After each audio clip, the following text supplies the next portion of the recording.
자, 안녕하십니까. 이번 시간에는 정규화에 대해서 알아보도록 하겠습니다. 그런데 정규화를 알아보기 전에 지난 시간에 데이터베이스 설계에 대해서 같이 공부를 했습니다. 아, 가- 음, 같이 살펴보면은 데이터베이스 설계는 일단 업무에 대한 요구사항 분석이 끝나야 되겠죠. DBA, 즉 데이터베이스 관리자가 요구사항 분석 결과로서 요구사항 명세서를 작성을 합니다. 그렇죠? 그러면은 그 요구사항 명세서를 보고 그 요구사항 명세서에서 개체와 속성 그리고 관계 그리고 주 식별자 이렇게 네 가지를 추출해 내죠. 추출해 내서 ERD를 작성합니다. 즉 개체 관계도를 이제 작성을 하게 되겠죠. 그러면 개체 관계도는 왜 작성을 하느냐? 그 개체 관계도를 보면서 릴레이션 스키마를 만들기 위해서 개체 관계도를 작성을 하죠. 그렇죠? 그러면 개체 관계도를 작성하는 그 단계가 개념 모델링, 개념 설계라고 하는 것이고, 이제 ERD를 가지고 릴레이션 스키마를 만드는 것을 논리적 설계라고 이렇게 이야기를 했습니다. 그러면 그 릴레이션 스키마, 즉 ERD를 가지고 릴레이션 스키마를 만드는 데 있어서 우리는 규칙 세 가지를 적용을 했어요. 규칙 1은 뭡니까? 규칙 1은 자, 모든 개체는 전부 릴레이션으로 변환을 한다고 했고요. 규칙 2는 다대다 관계일 때 그 관계 있죠. 그 관계를 뭐로? 릴레이션으로 바꿔주는 거죠. 그러면 그 관계에 이제 식별자가 없어요. 주 식별자가 없어요. 있어도 마찬가지고 대부분 없죠. 없을 때는 새로 만들든지 아니면 어떻게 했습니까? 그 개체 1, 개체 2 간의 관계잖아요. 그렇기 때문에 개체 1, 개체 2의 그 주 식별자를 가지고 와서 기본 식별자로 만든다. 기본 키로 만든다. 그것이 규칙 2예요. 그럼 규칙 3은 뭘까요? 1대 다일 때, 1대 다. 즉, 한 개체가 1, 다른 개체가 n이에요. 그러니까 1대 다일 때 그 안에 관계가 있을 거 아닙니까? 그 관계의 속성은 어디로? 다, n 쪽으로 몰아준다. 그리고 1쪽의 그 주식별자를 n쪽의 외래키로 사용을 한다. 그것이 뭡니까? 규칙 3이었습니다. 이렇게 해서 우리는 릴레이션 스키마를 만들어 봤어요. 그쵸? 그러면은 그 릴레이션 스키마를 가지고 테이블을 구성을 해야 돼요. 그 테이블 구성은 뭡니까? 속성 값들, 즉 항목들과 그 다음에 자릿수, 그 다음에 타입이죠. 타입.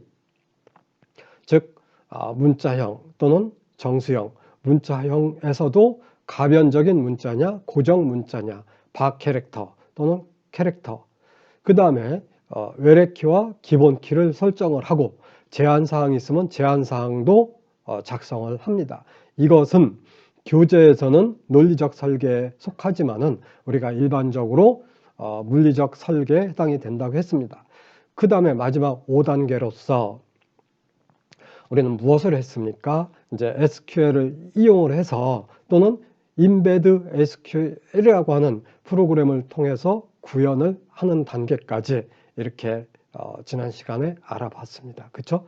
자, 그러면 이번 주에 이제 공부하게 되는 정규화라고 하는 게 있어요.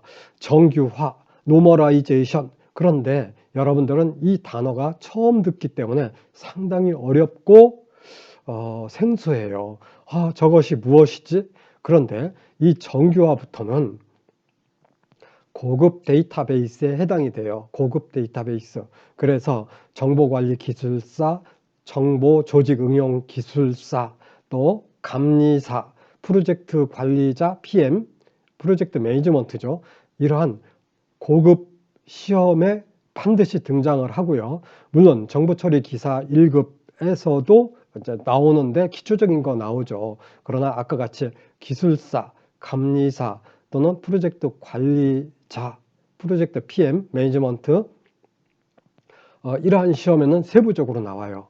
그러니까 꼭 알아두어야 되는데 여러분들 우리가 지금 배우는 데이터베이스 일반적인 개론이잖아요. 개론에서는 개념적인 것으로 이해를 하고 더 공부할 사람은 제가 강의한 내용을 기반으로 해서 연구를 하면은 충분히 따라가리라고 믿습니다. 그러면 정규화라고 하는 것은 무엇이냐 이거죠. 정규화는 왜 할 것이냐. 자, 우리는 이제 앞장에서 데이터베이스 설계를 배웠어요. 그러면 그 데이터베이스 설계가 잘 되었는지 되지 않았는지를 검증하는 거예요. 그 검증하는 게 좀 까다로워요. 애매하고 까다로워요. 무엇이냐면은 이 정규화라고 하는 건 한마디로 지금 우리가 릴레이션을 만들었어요. 릴레이션은 뭐 6개, 7개 만들었잖아요.